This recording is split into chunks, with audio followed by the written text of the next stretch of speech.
This is supposed to be, as we've told you, the last week of the 2025 legislative session, but Republicans in both chambers just now dropping their budget bills.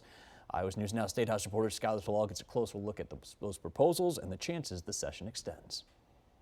The 2025 legislative session is supposed to wrap up this Friday, but lawmakers could end up working past that deadline since Republicans in both chambers are just now releasing their budget proposals. For two proposals to come out that are competing the week that we're supposed to adjourn does not show very strong planning or leadership. House Republicans want to spend $9.453 billion for fiscal year 2026, a roughly $500 million increase from the current state budget.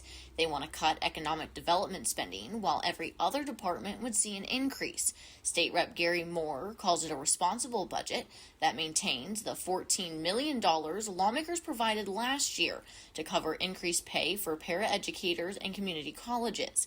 But Democrats say they won't make up their minds until they see a final bill. I'm not ready to panic or celebrate any budget line item because I don't believe that we have the final package before us yet. Meanwhile, GOP senators and the governor already have their own agreement that they claim is sustainable. It's $36 million less than the House proposal, putting less money in every single category besides HHS. A huge chunk of it is coming to backfill the loss of some of the federal funds, that we've been getting from the federal HHS that's been coming and taking care of our Medicaid population.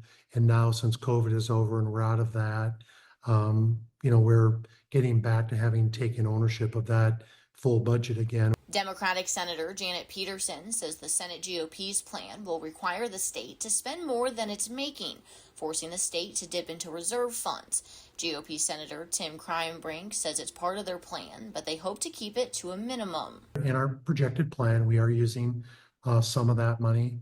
Hopefully, Medicaid comes in lower than what we're predicting it to come in. We always like to be conservative.